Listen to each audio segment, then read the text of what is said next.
سمنک در جوش ما کفچه زنیم دیگران در سرود و رقص این زنان در ضمیرش آرزویی دارد.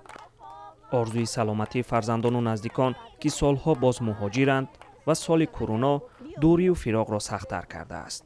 های ره دورمان به یادمان میرسه.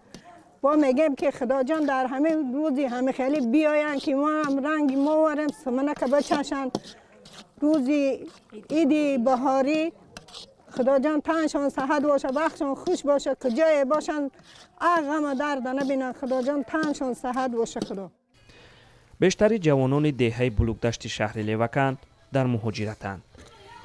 زندگی زنان و کودکان این دهه به کار و درآمد آنها وابسته است.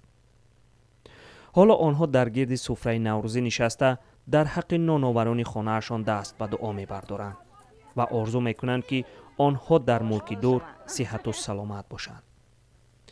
چند فرزند و نبیره صدبر قربان نظرآور در روسیه اند. این خانواده در دوره وبای عصر زندگی سخت داشت و در نوروز برای غریبانش دعا می‌کند. میگن پروردگار کم رادریو من خدا نگاه کن. بیا سمنک نوی ما بچشن خدا جان. پاشون کشیده کنه. وقتشون خوش کنه. پروردگار آخی روی سفید تیا که بیان به همه وطنا برسن. این سفره ایدانه را زنهای آراستند که عزیزانشان مهاجرند. کرونا راهها را بسته و قریب 2 سال است که عزیزان به دیداری هم نرسیده اند. حالا در سفره نوروزی آرزو میکنند که فرزندان مهاجرشان سلامت برگردند.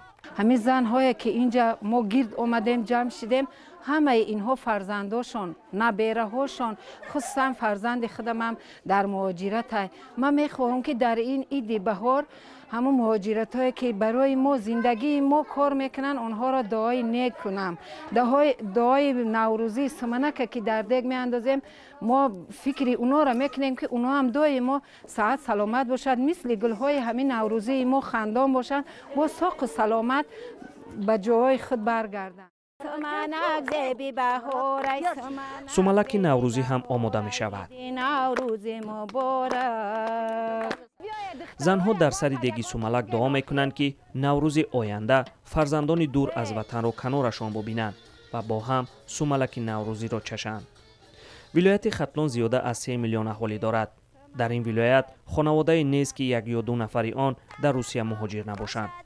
حالا طبق آمار خدمات مهاجرت ولایت در سال 2020 بیش از 55,000 ساکن این منطقه در شهرهای روسیه بوده اند.